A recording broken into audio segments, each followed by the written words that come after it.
Assalamualaikum warahmatullahi wabarakatuh. Selamat malam teman-teman semua. Nah, jadi ini merupakan suatu wadah dari teman-teman teknik sipil untuk saling berbagi ilmu pengetahuan ya. Mungkin agak sedikit mereview tentang beberapa materi ya tentang ilmu keteknik sipilan. Nah, baik teman-teman, di sini kita untuk materi yang pertama kita akan mencoba menjelaskan antara sistem perbedaan sistem prategang, pasca tarik maupun pratarik ya teman-teman ya. Nah, ini pada saat kita kuliah di teknik sipil yaitu ini pada jurusan pada mata kuliah dari sistem beton prategang ya teman-teman ya. Nah, ini dapat kita lihat ini merupakan sistem pasca tarik dan pratarik ya. Jadi biasanya untuk pasca tarik itu sering dikenal dengan sistem post tension, sedangkan sistem pratarik yang sering kita dengar dengan sistem pretension ya.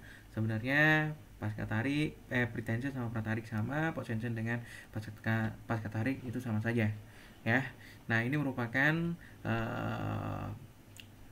perbandingan antara sistem pasca tarik dan pratarik ya, dari step-step pengerjaan dari metode tersebut ya teman-teman ya. Nah, di sini kita bakal melihat untuk sistem pasca tarik, di mana untuk step yang pertama yaitu pemasangan tulangan, yang kedua pemasangan tendon sebelum pengecoran, ketiga perapian tulangan dan perapian dari foam box, yang keempat proses pengecoran, yang kelima curing atau perawatan dari beton, yang keenam stretching dan grouting ya. Sedangkan sistem pratarik di mana step yang dilakukan memang lebih sedikit dibandingkan sistem pasca tarik, dimulai dari step yang satu yaitu penarikan atau stretching trans pada bull end ya, pada bull end ya. Jadi pada sistem pratarik ini ada sistem angkur mati dan angkur hidupnya teman-teman ya, yang kita pasang di pabrik biasanya. Oke, yang kedua pemasangan tulangan atau perapian dari foam box, ketiga proses pengecoran, keempat yaitu curing ya. Nah, sebenarnya yang membedakan antara sistem pasca tarik maupun pratarik yaitu terletak dari proses pengecoran terhadap pemakaian dari strand ya. Jadi maksudnya seperti apa?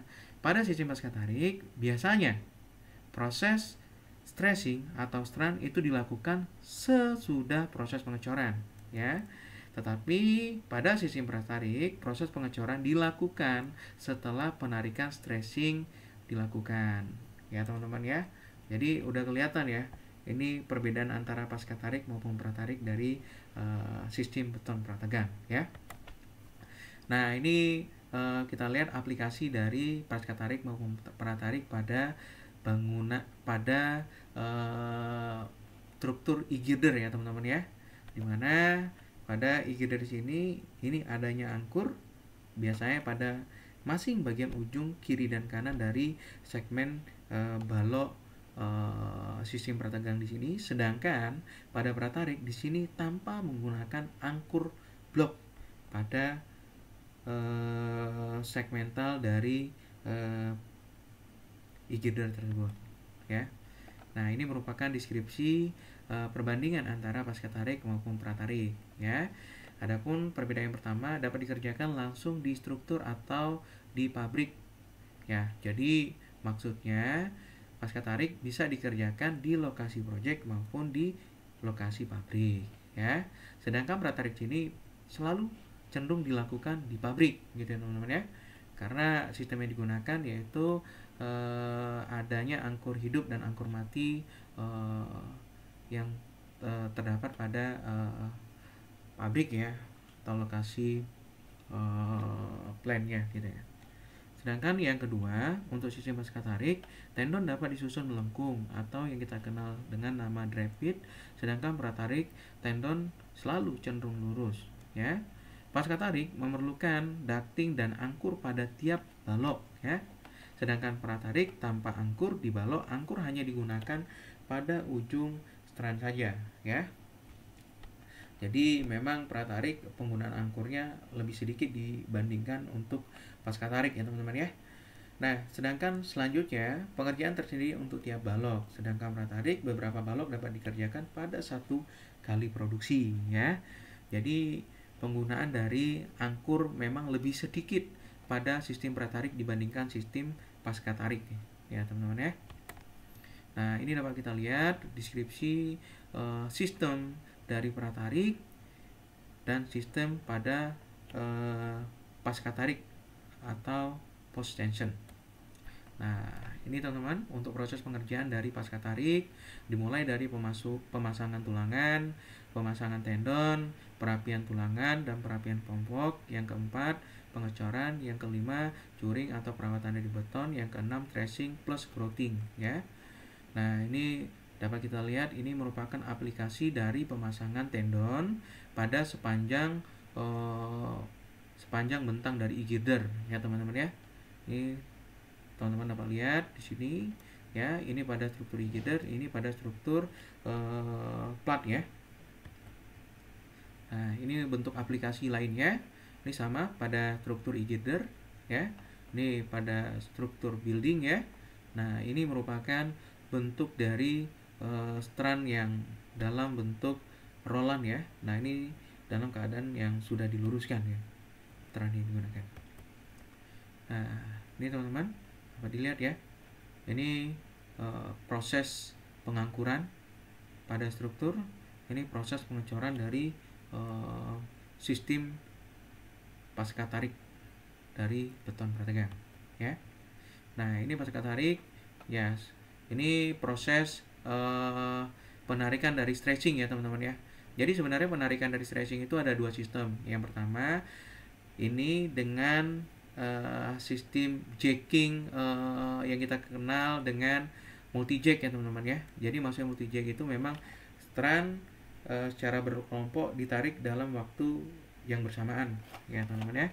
Nah, ini yang kita kenal dengan mono jack ya. Jadi kalau misal mono jack itu memang satu-satu ya ditariknya strand yang terdapat pada struktur tersebut. Nah, ini selanjutnya yaitu pratarik ya teman-teman ya. Untuk proses pengerjaannya, penarikan tracing, pemasangan tulangan, serta perapian pompok. Selanjutnya pengecoran, curing, perawatan beton, serta pemotongan strand. Ya, biasanya proses dari pemotongan strand terhadap kekuatan beton dari pratarik itu kurang lebih sudah mencapai umur 70% dari 70-75% dari umur rencana ya teman-teman ya. Oke. Nah, ini merupakan pabrik dari sistem pratarik teman-teman ya. Ini dapat kita lihat, ini merupakan sistem angkur ya, yang biasa digunakan hanya pada bagian ujung-ujung dari balok segmental yang akan kita buat sebagai sistem dari pratarik ya. Kita lihat bahwa ini terdapat yang kita kenal sebagai angkur mati dan di sini yang kita kenal sebagai angkur hidup ya. Jadi pada angkur mati di mana strand atau tracing ini ditahan secara mati ya dengan menggunakan angkur tendon, sedangkan proses penarikan dilakukan pada angkur hidup dengan menggunakan alat mesin jacking ya teman-teman ya. Nah, ini untuk proses pengerjaannya mulai dari penarikan tracing strand pada bolt end ya, pemasangan tulangan perapian pompok ya. Ini dirapikan sesuai dengan gambar desain serta perencanaan. Ya. Nah, ini untuk proses pengecoran ya. Setelah strand ditarik dilakukan proses pengecoran. Selanjutnya curing, ini ditutupi dengan menggunakan terpal ya. Ini bermacam-macam untuk proses curing dari sistem pratarik ya teman-teman ya. Ini salah satu dengan menggunakan terpal agar terhindar mengurangi terjadi penguapan akibat dari penguapan beton itu sendiri ya. Selanjutnya setelah proses curing ya, yaitu handling ya. Biasanya handling ini merupakan suatu proses pembinaan komponen yang sudah dicetak ya sesuai dengan umur, akhirnya dipindahkan ke area stockyard ya. Oke, baik teman-teman, mungkin itu hanya yang bisa kami sampaikan. Mudah-mudahan bisa bermanfaat bagi teman-teman ya. Kami ucapkan terima kasih.